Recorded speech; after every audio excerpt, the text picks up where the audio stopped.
What's going on with our species, Vit? We're spending how many billions per month to build glasses that let us watch short form videos? When you take it off, you'll feel 1,000 IQ points dumber, and you'll be scrambling to put them back on. They've got to last all day because you want to have your glasses on all day. If it didn't last all day, why would you do it? I wonder if my glasses can actually store memories. These tools will be like the bicycle. That famous Steve Jobs quote, the bicycle for the mind. We argue with suppliers over. We build and tear down and rebuild product multiple times in the development cycle. We don't see a dichotomy or a false trade-off between being open source on the one hand and being privacy focused on the other. That these two things, in fact, work very nicely together. Do you think AI makes us more human or less human because of these capabilities will be available to us? So, to your question, I think it's going to take, number one, Today's guest is someone who isn't just building new technology. He's redefining what the future of human agency looks like. Bobak Tavangar is a former program lead at Apple who founded multiple startups in computer vision and graph search. Currently, Bobak is a co-founder and CEO of Brilliant Labs, the company behind open source AI glasses. Inspired by the Baha'i faith and its message of oneness as a key to building tech centered on human connection. This conversation is about more than just AI glasses. It's about how we rebuild technology to serve people, not the other way around.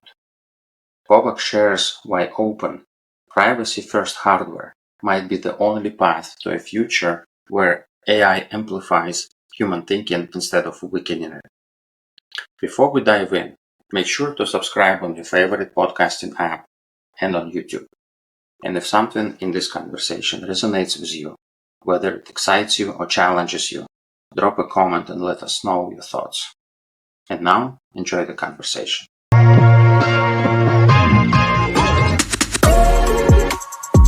Hi, Bobak. Welcome to the podcast. Nice to have you hey, here. Vit. Hey, thanks for having me. Yeah, I'm actually very excited to talk to you about your company and the product that you're making. I saw your presentation at the AI conference in San Francisco this year, so that was pretty cool. And I hope everybody will learn that innovation and like what you're building. So that's exciting. Yeah, no, I'm glad you can make it out. I mean, we're excited to showcase to the world that you can have AI glasses, you can have really powerful technology that looks good and doesn't cost an arm and a leg. The battery lasts all day and is totally open source. Like this Yeah. combination of things doesn't quite exist yet in the world, and we're really on this mission to show people that not only can it exist, but it ought to. So I'm glad you Mhm. could make it out and check it out. Yeah, yeah. So to start off, I know you worked at Apple previously and you founded a couple of startups before Brilliant Labs and AI glasses product that you're making today. Can you go back a little bit and tell us what made you move from closed Apple system to open source AI glasses? What was the reason for that? It's a really interesting question. People ask me all the time exactly this or some variation of this. If you sort of bought into the Apple ethos and chose to work there, why would you then start a company that is embracing openness, being open source? One of the things, and this sort of gets us into more philosophical territory, one of the things that I think makes Apple Apple is that Apple never, from its founding, never shied away from being an original, never shied away from originality. And I think that as a quality is timeless. It's beautiful. It's very important, especially in this age of AI, infinite replicability of everything. And at that time in Apple's history, I think being a closed, integrated hardware software system made the most sense for them. And that has continued until the present day. It's helped them entrench a certain competitive position. It's helped them pioneer new modalities of computing and interaction. But we're now living in a new age. And in the spirit of originality, it would not be right to simply copy what a company like Apple does, but instead look deeper at that notion of what does the current age demand from a new computing company. And when we thought long and hard about that, we said, well, we're living in an age now where access and creation are fully democratized. And so the computing platform ought to be open to accelerate that, to continue to Mhm. catalyze what people build on top of these systems, not keep them in walled gardens, limited at arm's length with what they can do. So, that's sort of a longer, more philosophical answer to your question, but that's why, despite my history and the roots of a company like Apple, we really took the notion of originality to heart and took that away from the Apple story. And we felt that today is a day for open source. Yeah, that makes sense. I see. It definitely has its advantages and I guess more flexibility because you can like attract more people and they can build on top of it and give you a bunch of ideas where to take it. That's a great approach. Yeah. And then also, this is a hardware business, and it also uses AI.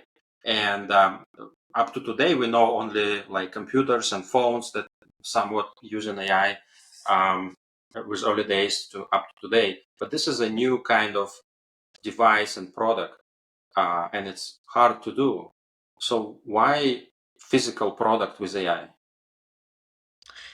Yeah, when we looked at sort of the landscape when my co-founder and I, Ben, started the company, this was back in 2019, and we actually saw that the biggest opportunity was going to be in hardware. There had been a lot of stagnation in computer hardware, consumer electronic hardware, I should say, for the previous 10, 15 years. I think many of the predominant players had sort of entrenched their position, and the form factors were set, and they were seeing these marginal, very incremental updates every year, and there was very little space for something new. And back in 2019, this is before the GPT API, by the way. This is before all this generative AI, craziness. Um, we had the foresight at that early stage to say, you know what? I think the next multi-touch, the next key enabling technology for a new kind of hardware experience is going to be artificial intelligence. And back then, Mhm, it was more focused on computer vision, allowing mhm, a camera and a constrained edge system to be able to make sense of the world it sees and hears. And then when the GPT API was published in 2022, we were one of the first to pair our little monocle device with that API to allow you to do ChatGPT from everything you saw. And that mhm. got written about, and there was a lot of organic buzz around that. We launched Frame a year later. Things went crazy for us. We were holding on with one pinky as the rocket ship was sort of carrying us up into the stratosphere. At least that's how it felt to us. And then we just announced Halo. So it's been a bit of a crazy couple-year journey so far. But that's, ultimately we felt this is really a story of new hardware. That Yeah. AI is this exciting enabling technology, but it fundamentally is enabling new ways of computing. Mhm, And so that's why we actually felt that we'd be foolish not to do hardware. That if we were just doing software, either it's just a matter of time before you get cannibalized by OpenAI or Anthropic or Meta, someone else who's got deep pockets mhm. and multi-hundred-person research teams on the software side. But we're also just missing really the meat and potatoes of the whole opportunity, which is rethinking the Yeah. computer that you wear. If you are enjoying this episode, it would mean a lot if you like, subscribe, or leave a quick comment. It really helps more people discover the show, explore these ideas, and be part of the conversation. Your support makes it all possible. So thank you for being here. Yeah, that's very interesting approach to come up with more or less new device because we've seen some. I remember, I think Google released some sort of smart glasses earlier, but it was a failure. It didn't work that well, that good for them. But yeah, we see watches, we see all sorts of wearables basically, and now we have also glasses with AI, which is also exciting. So you have this visionary device basically. Did you come up with it just as a proof of concept and let's try this device, bring it to market and see what happens? Or you saw a specific problem that you said, this is the way to solve this problem the best, and you tried and come up with this product? Early on, it was all very experimental. Um, Mhm. when Ben and I met up, we literally, I was introduced by former colleagues of mine at Apple, and Ben and I met up in a cafe, sort of this very romantic notion of the early startup origin story, right? We met up in a cafe. We literally did sketches on the back of a napkin. And we just sort of bounced ideas back and forth. And we said, you know what? There's something to this. Like hooking into an AI that can make sense of what you see and trying to rethink a lot back then it was sort of big headset worn goggly things, trying to rethink that so that it's this really sparse simple pocket-sized device that just clips onto a pair of glasses. It's a little accessory. We felt more in our gut than anything that there was something here, that this could be the start of a really interesting journey, and that Mhm. making that open source, not just making the thing but really designing it in a way that people could build on top of it, that there was the germ of something new there that was important. So we went more with our gut. Of Mhm. course, at the time you put together fancy business plans and projections, and that's all important as an exercise, but it's really gut driven. It was just an intuition, and every step of the way we've tried to be pragmatic, stick to our principles, but be pragmatic as we evolve the form factor and seize new Mhm. opportunities as they come up. Yeah, yeah. Okay, understand. So now let's go into the product, I guess. And can you tell me what happens when people actually try on Hello? And by the way, this is your third generation glasses, right? That's right. Yeah, Yeah. Halo is our third product. And we do product. It's I think our cadence is at this point roughly once a year, maybe once every 14 months or so. Mm-hmm. And they're all open source and they all sell out quick. So our model is velocity. We're at Mm-hmm. the not just us, but we think the industry is at a stage where um, you can innovate, you can create something new, and you can put it out there and treat that as a milestone of learning for us and our community. But we should never rest too comfortably on our laurels, trying to Mm-hmm. really juice the lemon on the previous thing, because before you know it, the industry is just going to zoom past. So we were the first to do AI glasses before it was even called that, before there was even the term AI glasses. We were the first with our previous device, a Monocle, like I said, to integrate GPT. And so with Halo, we're the first to integrate AI memory with glasses. Mm-hmm. And that means that, of course, there's a camera and a microphone.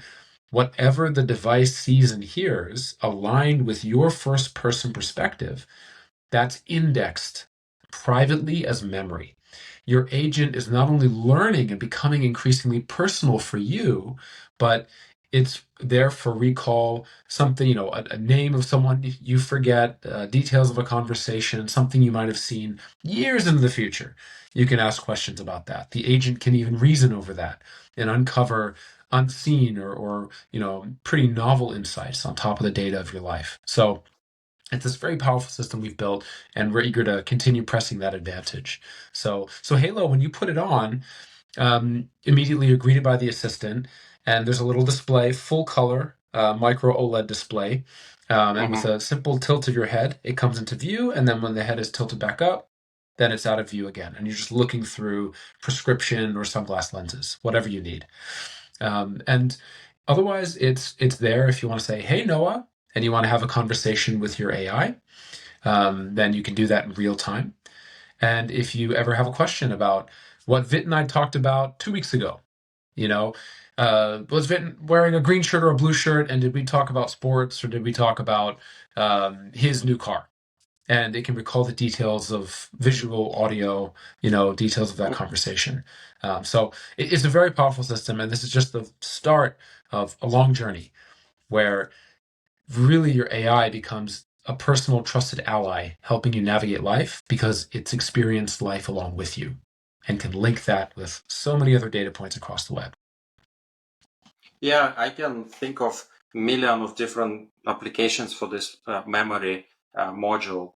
And but let me ask you, when was the first time you thought about it? Like, I wonder if my glasses can actually store memories. Like, where this idea came from? Yeah, I mean, we were thinking about this back when we launched Frame. I mean, we've never told anyone this, but when we announced Frame, we were thinking, oh my God, um, this is a camera and a microphone in a really thin, lightweight package aligned with your first person point of view. To me, it seemed obvious. This is like a carbon copy of your biological senses, and Mm-hmm. it's linked to your phone, which is linked to the cloud. And a lot of the agentic AI back then was pretty primitive compared to what we're seeing nowadays. And so we ran a few tests on the AI side of things. The AI quality wasn't there yet. The hallucination, etc. Costs were not there yet. So a system like this to do this at scale is potentially really costly. And so that's where a lot of our intensive design work goes into actually not just building it, but really making sure that it's stress tested at scale at low cost. Mm-hmm. So back then it just wasn't possible. But this was something that occurred to us in our previous device. Like, this is a huge idea. And especially, Vit, when you pair an idea like memory with the fact that we're an open source platform and that now there's a world of people that are building amazing AI agents, all sorts of domain specific AI agents. If you Mm-hmm. pair them with this body of data that is your own private agent's repository of, indexed life memory and experiences, and you're able to do that in a way that really does facilitate privacy, not only sort of rich personalized interaction, but does it in a private way, then the sky's the limit. So we Yeah. see this as the makings of a whole new computing platform, and we're excited to lean into that. Yeah, that's great. That's great for, as I said, millions of applications. It's great for people with disabilities. It's great for learnings. It's great for just remembering stuff throughout the day, like I lose my car keys all the time or whatnot. So things like that. That's awesome. Um, and my next question is: so this is a huge problem that you had to solve, like technological problem. You have hardware, you have AI, you have augmented reality things. I know you have long battery life on your device, which is crazy how you achieve that. You have real-time connectivity with the phone and cloud and so on and so on. Some of those things, what were some of the hardest technological things out of it, and like maybe some solutions, how you solve it? Why did you choose it to have like long battery life, for example? Was it intentional or accidental? Very much so, very much intentional. Um, so I'll make sort of a broad point and then I'll answer the specifics of the Mm-hmm. question. Um, we now, this year in 2025, we now see a lot of new companies thinking that this is a space that's going to be fun to enter. So a lot of young kids who've dropped out of college who are starting a company, and they want to be able to call themselves an AI glasses company. So what they do is they go down to Shenzhen and they talk to a factory and they buy something off the shelf and they slap their brand on it and they go back to San Francisco and they tell their investors, we make AI hardware. Um, I actually just came back from a factory in Shenzhen that is selling to one of these companies, and they told me very clearly, yeah, these guys are losing money on everything they buy from us, and the battery life is less than 2 hours. So, Mm-hmm. doing hardware is not something that, especially if you want to innovate. If you want to do some e-com thing, fine. You go to the Canton Fair, find cool products and resell them. But if you actually want to do something innovative, a lot of these kids in San Francisco can't just go to Shenzhen and buy something to slap their label on because it requires painstaking component selection, painstaking refinement of how circuits integrate, how firmware gets the best out of that system and avoids the pitfalls because every chip, every sensor has their pitfalls, has their sort of no-go zones. Um, and really solves that Rubik's cube such that you can get all day battery life. You can layer on powerful software experiences and maintain, in our case, 14-hour battery life. So as a general point, it's just one of these instances where there's a lot of folks who love the idea of doing hardware, but to do it well, you need to like be fluent in Chinese and be living in your factory, Mm-hmm. or have a team that is willing to do that, like, Apple or Meta. These guys have full-time teams installing equipment, managing, line operators, managing the human beings working in those factories, intensively developing product alongside those people. And unless you're willing to do that, you should just stick to your co-working space in San Francisco, because yeah, it's not for the faint of heart. So getting all day battery life, that's something that we agonize over. We argue with suppliers over. We build and tear down and rebuild product multiple times in the development cycle. Literally, we build something, we're like, this is not cutting it. We scrap the whole thing again and we start from Mm-hmm. zero and we find new components and wrangle again with suppliers. It is it is a really intense and painstaking process, and we just think that that's what it requires. Because if you're doing glasses and you want to market this really wonderful augmentative experience, then they've got to Mm-hmm. last all day, because you want to have your glasses on all day. If it didn't last all day, why would you Right. do it? If the battery life lasted an hour, why would you make them? That's not glasses. Mm-hmm.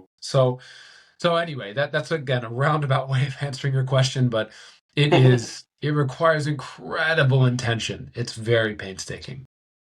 Yeah, well, I guess for the problems that you're solving, or at least you open these opportunities for developers to use the system, you have to give them a lot of room to play, especially with capabilities like memory, for example, or I know you have vibe coding capabilities. You have some other things that may require a long interaction between the human and the glasses and so forth. So that makes sense. I was just curious if it was if it just happened like accidentally and you said, "Oh, okay, this is a battery that is good enough. Let's roll with it." But it's a big No, challenge. Yeah. and actually, I'll say the constraint we actually haven't talked much about is industrial design. So to get the Hmm. device to be this thin, ours weighs about 40 grams. I can wear it all day and I don't even feel it. And it's super thin, super light. Um, this not only has that constraint of the industrial design, but it's got the full array of sensors. So those, San Francisco kids I just referenced who bought the thing off the shelf from the factory, that didn't even have a camera. Ours has a full color display. It's got a camera, it's got two microphones, it's got an IMU, it's got a really robust set of sensors and two bone conduction speakers. That's the whole shebang in your glasses that mimics your biological sensors, your eyes, your ears, your mouth, it's the whole system mimicking your biological capability, and that's what you really want. You want an AI agent to understand things at that level. Anything less is sort of hampered from a device standpoint. So to do all of that and to get 14-hour battery life, insanely hard. And a lot of these folks Yeah. that don't have a camera, they just do, it's basically an Apple Watch for your face. They do a little monochrome green, lizard display, and there's no other sensor. I've got a great watch right here, and it costs less than the glasses you want me to buy that are going to have 1 hour of battery life. What's the value proposition here? So there's just a Yeah. lot of things that still they haven't been thought through. Um, Hmm. and so it's all interesting learning for the industry, but there's just a lot of stuff going on that hasn't been thought through. But it's painstaking if you actually want to do it right. Yeah. Yeah. So another question I have is, we have a couple of competitors on the market. One being Meta. Everybody know Ray-Ban and their collaboration with them and things like that. So, but you are limiting certain capabilities with your glasses.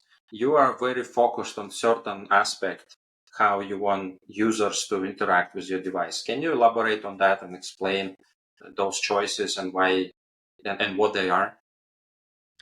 Yeah, no, in our space, it really is meta. I mean, if I can just speak to the competition kind of point to us for a second, Meta Hmm. is in terms of sort of volume, devices that have been sold at volume, in terms of being a very determined founder-led company. And in terms of actually now having a track record of shipping multiple devices in this category. Uh, initially it was the Meta Ray-Bans, and now it's the Meta display glasses. And we we know that they're working on new stuff that'll be launched at some point in the next few years. So that team, yeah, I mean they're pushing hard. They're spending. I think the public figures that have now come out, their stock got hammered because they're spending multiple billions per month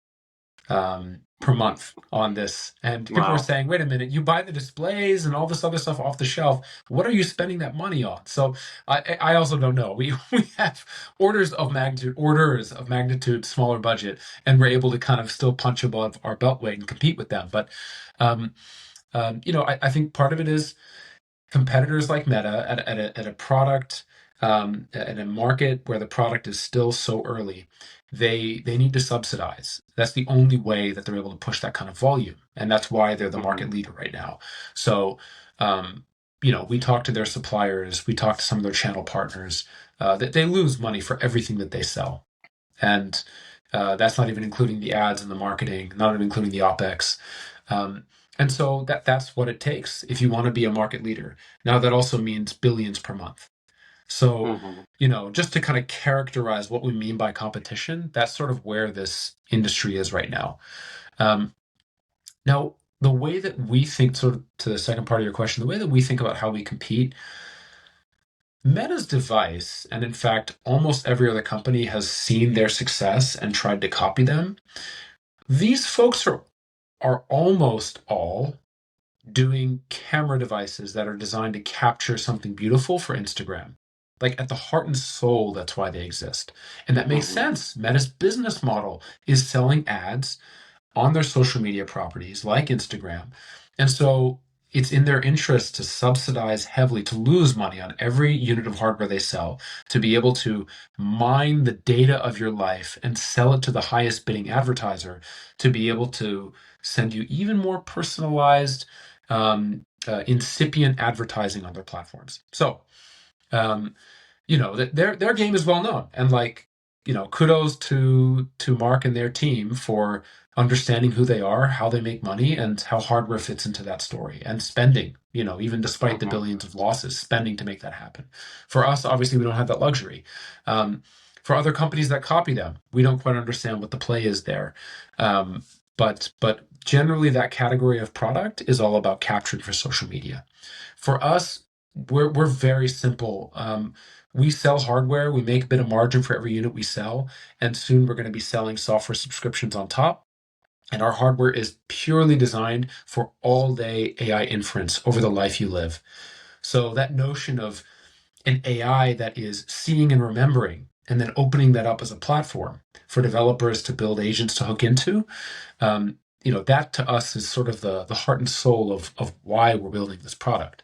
It's not to capture beautiful photos for social media because we all have a Hmm. phone in our pocket, and the phone's got much better cameras than our glasses will be able to give you. It should Hmm. be about really building this AI that is able to passively see and understand the life you live, and then be there for you to even proactively help nudge you toward healthier, better decision making, or guide you through life. Um, so it's a very different sort of product orientation, which means that the kinds Yeah. of sensors that we select, which means that how the product looks, and our stance on privacy, data privacy, I mean, that's a big one. All of these things are sort of, knock on decisions from there. Yeah, yeah, that makes sense. Okay. So it's more like a really device to be assisting a person, like an assistant basically that can help you, guide you, uh, help you remember stuff. Versus in Meta, it's more like entertainment. It's more for fun, capture some moment in my day, post it online somewhere, and move on. And that's why 2 hour limit is fine. And for the most part, it's just a cool device to wear on your face, basically. Yeah, exactly. And Interesting. and you can Yeah. see that with the Meta display, the device that they just released. It's big and bulky. It's extremely heavy. No one would ever be able to, not just want to, but be able to wear that all day, even if the battery could last more than a couple of hours.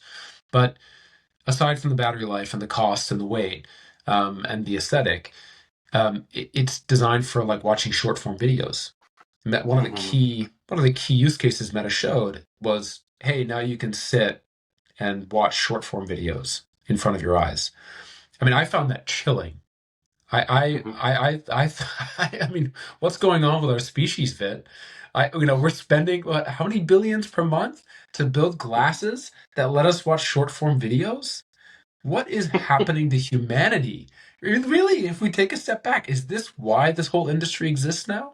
I don't think so. So much of it comes down to the intentions of the people designing this stuff, and I think that metas are very clear. Um, and so yeah, I think there's a lot of confusion right now about what this stuff should be. Is it aligned with what's healthy behavior, and who's really using the data and why? But anyway, that's Yeah. my diatribe on that. Yeah, I agree. The next step for them is to show ads on in your glasses. Exactly. As you go through, maybe you see a store or some product or whatever, it shows you an ad or Yeah. coupon. Yeah. That's right. Yeah. So as you think about your device and the future, how do you think this device can help people in the future? Maybe with some extensions of functionality, some use cases, or maybe you hope and some developer build something cool with it. Like I'm sure you're thinking about those things. Can you share a couple of them? Yeah. Well, that's the other side of the coin for us is not only the device itself, so Halo and what it is and the price point, the battery life, the industrial design, there's not only that aspect of it and the use cases, like AI memory out of the box, but the other side really is this open source platform. So we have a Mm-hmm. nice software development kit, an SDK, and it's totally open. And when I say open, by the way, I should qualify that. It's not only open like Android. It's open hardware, firmware, and software. That's the whole stack of technology. What makes that cool is that software developers have full visibility and and ability to recourse to be able to integrate their higher level abstraction software with the underlying hardware. They can go as Mm-hmm. deep into the system as they choose. Obviously, we have That's some, cool. default presets, and if you want to just hook into those, great. But we expose all of it, and we've taken a lot of effort. Even like our camera compression and ISP, algorithm library. We've taken a lot of painstaking effort and cost to be able to build that into a contained library so that Mm-hmm. people can tweak the knobs and adjust that in whatever way suits their use case. So there's a lot of little things like that under the hood that we've done, and it just means that software developers can ship an experience that they really want to deliver to people, whether that's in healthcare, manufacturing, retail, whether that's in agriculture. We got quite a few people in the hospitality industry as well. So, anyone interacting with a machine, another human being, looking to navigate the world. Of course, there's things like tourism, people looking to discover something new in the city around them. There's a lot of folks that are building bespoke agents to be able Mm-hmm. to be your guide through these experiences, either the workforce or an individual consumer. And so we want to be there for them. That's really the purpose Mm-hmm. of this open source platform. I see. One of the really cool experiences I personally look for, and I was hoping actually Meta will do it with their Quest, the big goggles, the VR goggles, is like going on experience to a different country or to a museum or to some show, maybe like a pre-recorded theater show or opera or whatever. You can put them on, sit on your sofa and experience that, but I never found anything. Maybe somebody knows about it. Please let me know. But I never was able to find any of those like experiences like that. So could be that in the future somebody develops some app for your glasses that will allow to do that, and you can walk on the street, look at the building, and it tells you exactly what it is, who built it, when built it, and stuff like that. Would my personal wish in the future. Totally. I Yeah. mean, I share that wish. I actually, um, I've even been thinking about the power of time when it comes to discovering a place. That Hmm. when I walk to a street corner and see a beautiful building, I'm obviously not the first person to walk to that street corner. And what if I could get a sense of other people who've been in the same place and have left a little memory? left a little note, left a little, just sort of like a good feeling, toward the future humans who might also come to this place. It's a nice Hmm. connection with people across time as well. So yeah, you can take that notion and really, really bend it in interesting ways. Yeah, it's like looking at the old picture of something, right? Of your hometown, for example, or your school, or some building that you have like really good personal feelings. Yeah, Yeah. that would be cool. Yeah. So you mentioned privacy a couple of times. Let's talk about that because many people will ask, you guys record and collect a lot of data. It's all open source. How does it work? What's the controls are there? Yeah, no, and this is, I think, a question that people should be asking more often of all the companies in this space. So, maybe I'll start with the idea that we don't see a dichotomy or a false trade-off between being open source on the one hand Hmm. and being privacy focused on the other. That these two things, in fact, work very nicely together. We just haven't, the industry really has not seen them paired together very well. So, being open source obviously means that things are explainable. You can understand things with your own eyes because it's all exposed for you. And you have recourse to influence how it works. So we think openness is important and actually a part of this notion of privacy, because if you don't like how it is out of the box, you can change it. On the privacy side of things, we take this very seriously. So we don't technically record any of the rich media that's captured by our devices. So the optical sensor on the device will capture an image, the microphones will capture a stream of audio, and then as soon as we send it off device, an AI model does inference over that rich media, over the images and the audio, and then we throw it away. We throw the original source media away. None of that audio or none of the images are stored indiscriminately at all, in fact, on our server or anywhere else. We throw it away. And instead, the AI is doing inference and generating a string of numbers called embeddings. So it's a bunch of zeros and ones and, sort of an incomprehensible string of numbers that are only decodable by an AI model when you ask about your memories. So Hmm. we've carefully designed this such that number one, we're not holding on to any of your rich media. We don't want to. We think that there's just a lot of, in our opinion, privacy concern around that, given the state of the world and just sort of, where the industry is at. But number two, um, it means that our servers are a lot lighter, but we can still accomplish the task of, being able to recall your memories. We don't need to hold on to your life's worth of images and audio. But number three, more importantly, if ever a server is hacked, and in the news daily we see this happen, it's not your life's images and audio leaking out to some hacker. God forbid, that'd be terrible. And so we thought about all of these scenarios and we said, you know what? Better for us not to store any of this stuff. We just generate Hmm. strings of numbers, just embeddings, and we toss the original media away. Now that, of course, is really different from how Meta, who has a commercial interest in storing all of those, and they already do in their other social media platforms. They have a commercial interest in hoovering up that data and doing inference over it, retaining it, and selling it off to the highest bidder for advertising.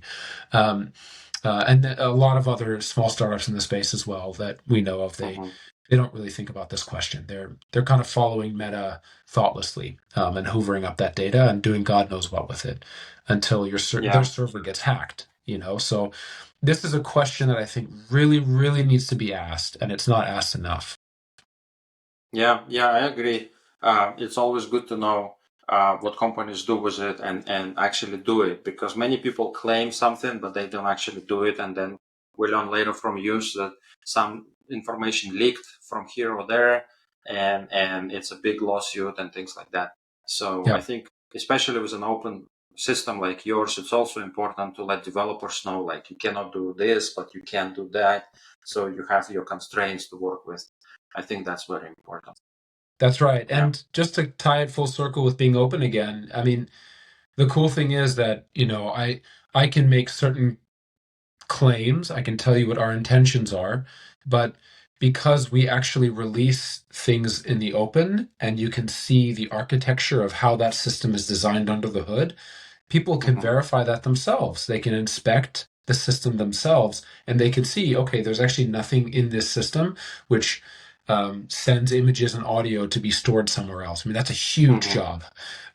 Given the amount that's captured, that's a massive job. And so, given that that's not happening, people can independently inspect and they can verify that kind of Mm-hmm. stuff. So that's why openness, we actually argue, is really important for privacy. Otherwise, it's all a black box. Yeah, that's good. Another philosophical question for you: with technology like yours, and you being the creator of it, actually, do you think AI makes us more human or less human because of these capabilities will be available to us? Oh boy. Yeah, you've really dialed in the philosophical question here. Um,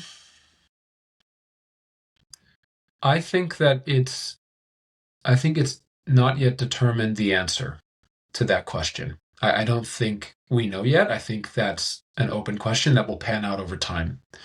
And what I mean by that is, even before this AI craze, I already saw, in fact, I still do see, I have two young children. And I see from young children to adults being given devices and being hooked on social media such that they're outsourcing a lot of their own agency to device experiences, to things being told to them online, following a herd mentality. There's a lot of different facets of this, but I see technology already hijacking people's connection with each other and their sense of agency in the world. And it's Mm-hmm. the most alarming that it starts from a very young age, like young children be given a phone or an iPad. So um, that's sort of one facet of it, but then you add AI into the mix. And there's some early research on this out of MIT. You know, I see a lot of people who are not making the first effort to strive to think through a problem or sketch out an idea or brainstorm with a peer, but instead they're just going straight to ChatGPT. Mm-hmm. And this research at MIT showed that when people do that, brain scans show that the brain is like the gray matter is sort of inactive. It's very passive. It's dead. And that effectively amounts to us outsourcing core human cognitive capability to an AI. And then oftentimes thoughtlessly taking what that AI has told us and telling another human being, either in written or spoken form. Very dangerous. I think that if we get in the habit of doing that, and that's like any muscle, it can atrophy. If I don't Mm-hmm. work out, if I don't exercise, my body's going to atrophy and I'll be slouched and my body will start to have chronic issues. Same thing can happen to the brain. And so I see the early stages of collective cognitive atrophy because people are just thoughtlessly outsourcing something that humans do beautifully, something that's so beautifully human, independent inquiry and thought and brainstorming and creativity. They just jump straight to AI. Now, that MIT study also showed that if you first make the effort to sketch something on the back of the napkin or write down some of your thoughts in terms of that new presentation or the new product you want to work on, you first make some effort and then you call AI in as a thought partner. The brain is lit up and it has the Mm-hmm. effect of a creative dynamic brainstorming with another entity, with another person even. And so it really shines a spotlight on the importance of agency, of volition. This word that we use so seldom now, volition, which is an Mm-hmm. intrinsic effort.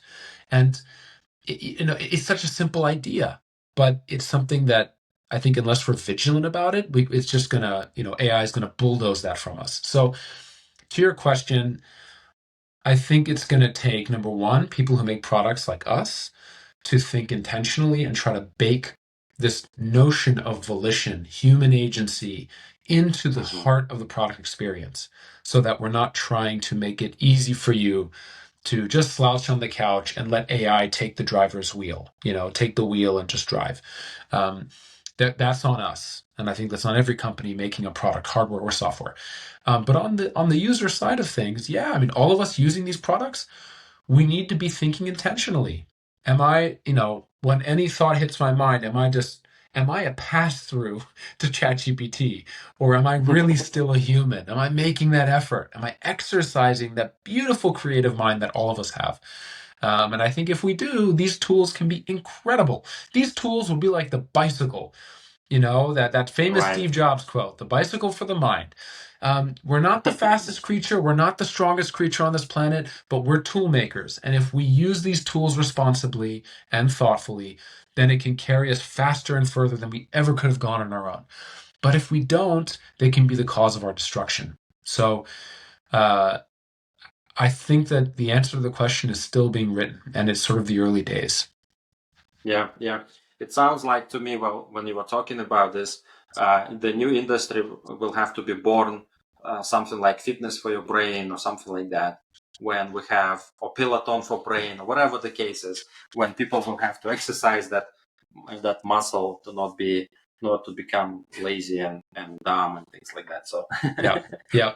yeah, And we know this, for anyone who's a parent out there, um, we all know this with our children. When the kids fall down, are you rushing over and lifting them up? Or are you first giving them the opportunity to use their own hands and legs, their own sense of resilience to lift themselves up? hmm My son has been reading and writing recently, learning how to do those things anyway. And so, he'll sometimes ask me, "Hey, how do I write this word? How do you spell this word?" And my first instinct is to ask him, "Why don't you try first? Why don't you tell me hmm first? How would you spell this word? What's your instinct there?" And he'll try. Sometimes he gets it right, sometimes he doesn't. But only after he's made that first effort, then I work with him and I say, "Actually, it's not an I at the end of the word, it's a Y." So, hmm as parents, we know this. And so we just got to apply that same wisdom to ourselves. Yeah, yeah. I agree with kids and generally with people. If you start doing everything for them, eventually they will lose those skills and degrade. So you have to give them an opportunity to try first. Even if it's a Yeah, failure, it's already a lesson, right? Yeah, that's that right. makes sense. Yeah. So looking forward, maybe let's say about 5 years, um, what life with AI glasses will look like, from your opinion? I think if it's life with our AI glasses, then it will because I can only speak for us. I think there's many different Sure. visions for what this product will be in your life, but as far as I look at it, it'll be an experience that is it feels playful. It actually is as much about making you smarter, amplifying your powers of intelligence and understanding. When you take it off, you'll feel 1,000 IQ points dumber, and you'll be scrambling to put them back on. I think there will be that. But I also think, and maybe more meaningfully, I actually think that these glasses will play a role in facilitating connection with other people. I think that a lot of, there's an epidemic of loneliness around the world. I think many of us are experiencing social dislocation from other people, even our immediate neighbors, even ourselves. And so I think that a technological experience that is not bent on isolating you and mining you, but instead is oriented around connecting you, truly connecting you with others, not for any ulterior agenda or motive. I think that can be a powerful thing for our species, and that is part of the prospect of the internet. At least it was in the Mhm. early days. So I think in the next 5 years, that's something that we want to be able to deliver as well. In addition to all the "Hey, aren't I smart? I've got ChatGPT on my face" Mhm. sort of use cases. I also think, and this one gets a little bit more philosophical, I think the internet today, through the Web 2.0 period, evolved into multiple walled gardens that split you up. They sort of balkanized each and every one of us. And part of me lives in Facebook, and part of me lives over here, part of me lives over there in Google, and part of me lives in, Snapchat or somewhere else. And each one of those is a snippet of data, and each one of those has a business model. And I'm it's like a feudal system. I'm doing all the work and generating the value, and these guys are ultimately they're the landowner and they're making all the profit, from my Mhm. life, digitally speaking. And I think that when you're wearing glasses with a deeply personal and trusted AI agent, and when I say trusted, I mean privacy here, and much of the software experiences on the internet are migrating to agentic AI experiences that can hook in with that, personal agent. All of a sudden, the internet can begin to be re-architected back toward that original Tim Berners-Lee vision of, you know, the sovereign individual at the heart of their internet experience. It elevates the nobility of the human being. And I think we've Mhm. lost that. I think we split, we balkanized and fragmented the human being and threw us into different walled gardens. And we've just been mined for value. But I think when we can re-centralize that and put you back in control, you can benefit from that from a value standpoint, but it's also better for your privacy, and it just makes for a healthier, more integral internet experience. So that's sort of the high level, more philosophical way of thinking about this. But I'm hopeful that over the next 5-10 years we'll see a re-architecting of the web. Yeah, that's a very interesting point. It sounds like that every platform I go to, I have a different version of myself there, whether it's social media or business networking or in personal life. It's like three different people, right? Or many That's different right. people. Uh, and I also recently realized that I, for example, rarely use my smartphone for the phone function. So I communicate with people through other mediums. And with devices like yours, do you think we will have even smartphones like 10 years from now, for example? Will something replace them completely and we will be able to connect and interact through other mechanisms like you example you just gave? What do you think about Mm. that? Yeah, I get asked this a fair bit. Right now, and since the start of the company, we've always been pragmatists when it comes to embracing the smartphone and instead pairing our devices with your phone as a relay point Mm-hmm. up to the web. There's examples of companies in the last couple of years like Humane or Rabbit that tried to do an independent device that made you buy a new SIM card or just didn't play nicely with your phone, and it sort of became this puzzling redundancy.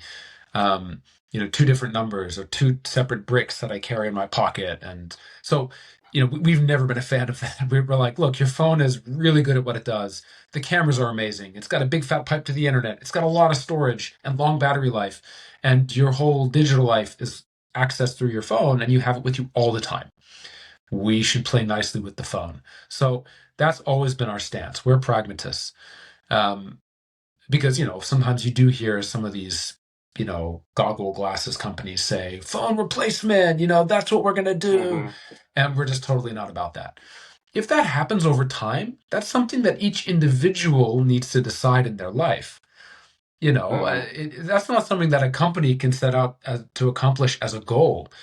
Just make a great product and just play nicely with the devices people already have. If over time your device or our device in this case becomes good enough, and the types of things that you want to do every single day can increasingly be done well enough on glasses, then people will naturally make a decision for themselves. Hey, maybe I don't need to carry a phone with me anymore. Um, so yeah, we think about that question differently. Now, if I'm to just speculate, I think in 5 years, you'll definitely still have a phone. I think in 10 years, it might be the start of people questioning, hey, this device that is aligned with how I see and hear the world is now so capable. Maybe I can carry my phone with me a bit less. Mm-hmm. So I think that kind of thing will start in 10 years, but it's certainly not a goal of ours. Our goal is just to make the best product that we can make it as capable as it ought to be. Yeah. I think if we look at the history of this, the actual phone was invented more than 100 years ago, 150 years ago, maybe. And then the cell phones were invented in like 80s. And Hmm. then it took 30 years until we got smartphones, right? And now we're 20 years with the smartphones. So maybe we're at that age already, or almost at the age when it's time to transition to a new device. So who knows? Maybe Neuralink will come up with something, or product like yours will come up with something, and we're going to have a new experience. So that will be interesting to see. Yeah. Yep. Yep. So I have a couple of lessons questions for you. Um, uh, do you have any sort of lesson to share with somebody maybe innovating in the hardware area, like what to look for, maybe some advice or some lesson you learned and you would like to share, what to watch out for? Oh man, there's a lot. Yeah, we could have a whole separate conversation about this question. There's the obvious ones. If you're building a business and you do hardware, the iteration cycles are a lot slower, and everything you do tends to be a lot more expensive than software.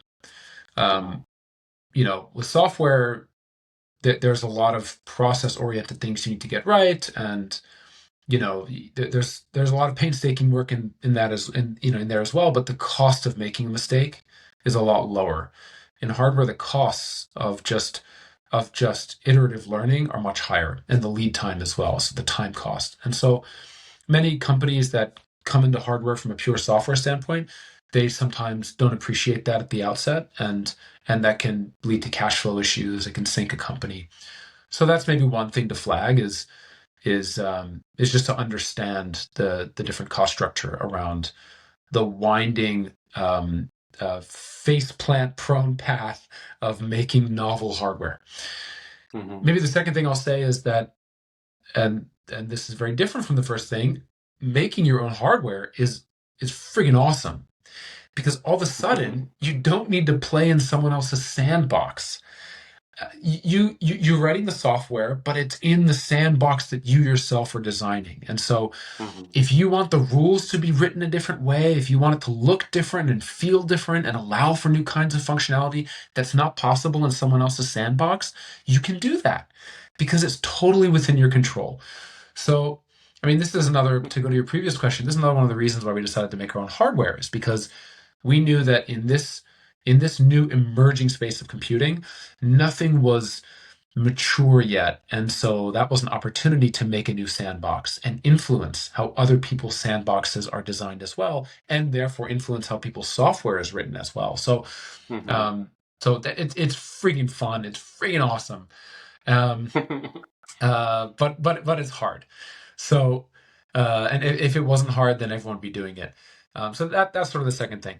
The third thing is it's an opportunity to really innovate at every single level of the stack. And so people making their own hardware should try to think about, like, okay, so if you want to accomplish something, sometimes it makes sense for that to sit in software. Sometimes it makes sense for that to sit directly on an edge device. Sometimes it makes sense to split that thing up and have that sit in different pieces. Um, Sometimes real time is important. Sometimes you can batch process things off the device. So all that's to say, um, thinking differently about the entire system. It's almost like how maybe a doctor thinks about the body, or like a nutritionist thinks about the body. It's not just about, when you eat something, it's not just about like the nutrition you're getting from that piece of food and you're done. It's like your gut health. It's, how much did you sleep that night? There's so many different aspects of the whole stack of your life's experience that dictate the Mhm. end result of how much nutrition your body's able to extract from that piece of food. And so when you're making your own hardware, you kind of need to think through things in the same way. It's like whole system thinking, and so that's actually very exciting. It's very gratifying, and it's an opportunity. Mhm. Maybe one last thing that I'll say is that, and this is something that we've, especially this year, gained an appreciation for. Most people, not all, but most companies making hardware, their DNA, if they're good at making hardware, they actually don't know how to make really compelling, fun, kind of world-changing software. Mhm. It's very few companies that can do those two things well, because to do great software and to think creatively like the mad scientist on the software side, but then to do really excellent, innovative hardware, it's two different ways of thinking, two different cultural DNAs. And Mhm. oftentimes the founders of that company need to be thinking one way or the other. And so then the people they hire and the culture they build generally favors one or the other, rarely both. But if you're a company that can do both well, like the old Apple could do both well, and that's what made them great. And Mhm. um, And so that's another opportunity. Is if someone wants to get into this, try to create a culture and embody a mindset that allows for the mad scientist and the farmer, to coexist in the same uh, organizational culture, because then it's a multiplier.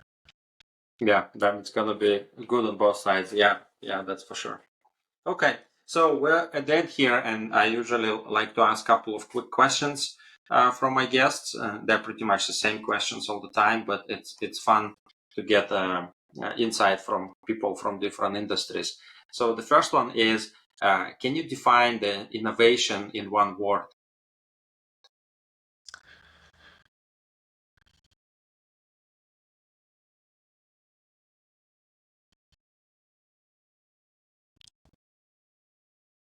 Agony. Okay, okay, I'll take that. And next question is, what's one innovation that you think changed the world the most? I want to try to think of something that's maybe a little less obvious. Um,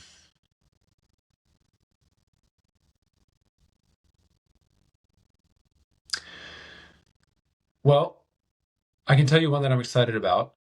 A lot of people Mm-hmm. are writing about the anticipated requirements for energy, demand for energy over the next many decades and hundreds of years into the future. And I am excited for new types of energy generation, like nuclear fusion. I think is really interesting, and that's an innovation that when we crack it, I think will be world changing, and it'll power all facets of human activity, and it's much needed. So, yeah, there's a lot of stuff like that's really exciting to me. Mm-hmm. Okay. And then the last one is, which one technology of today you think we will laugh at 10 years from now? Um, a technology, or like a product or a technology. Like anything technical, it could be like a text message, or could be computer, or could be car. I think it's a tough one, because yeah, we're surrounded by things that seem normal, but yeah, sure, in decades from now we'll look back and like I remember being a kid, and my parents had a car phone, and I remember. I remember, so maybe I don't know if that's an answer to the question. I look back on the car phone now, and I think, it's hard to laugh at it, but it does make you laugh that was this interesting in between step. I do think, and this is a different way of answering your question, but I do think that the smartphone, for as world changing and as useful as it has been, I do think that it represents a bit of an unnatural half step toward embodied computing that is more naturally aligned with your biological form, more intuitively aligned with how you perceive and how you interact with something. Mm-hmm. That to force us to kind of crane our neck. I mean, it's all in our posture. I mean, that's the data is there, to bad core and crane back and crane neck and just arms mangled like this. I think that the smartphone has just been this sort of shoehorning of a really useful new way of interacting with digital information in sort of an unintuitive way. Mm-hmm. And I think that as soon as we're able to move beyond that, we'll look back and I think we'll see it as such. That was important, but it was not, for as widespread and world chasing as was, it wasn't. We shouldn't conflate that with something being intuitive or something being perfectly aligned with our biological form, Yeah. because those are two separate things entirely. Yeah, I think I like this one. I think Steve Jobs said that the first like interaction with your phone through like your finger and touch screen, that was kind of like first transition or linkage maybe between uh, our body and the digital device and how we interact, like you said. So the next step is to take out the physical touch and make something more part of your day-to-day life, like your vision, for example. Yeah. I mean, and maybe a different spin on your previous question, like one of the things that I'm excited about as well in that regard is new interfaces, which make it easier to interface with digital information, even without reaching out and touching it, even without speaking. Something that is a lot more in tune with your thoughts. There's some new stuff coming to the market that's sort of speaking to that, and I'm eager to see that develop. Yeah, that would be cool to see something that is even more that quick, because you have to think first and then touch and then see result. If you can think and receive it, it's a shortcut. Yeah, that's great. All right, thank you, Bobak, for your time today. It was a great conversation, learning about your product, your company, and your vision for the future. That was awesome. Thank you very much. Thanks so much, Vit. Good to be here. Yeah, absolutely. We'll stay in touch. Talk to you Take later. care. Bye-bye. Bye. Thank you for tuning in.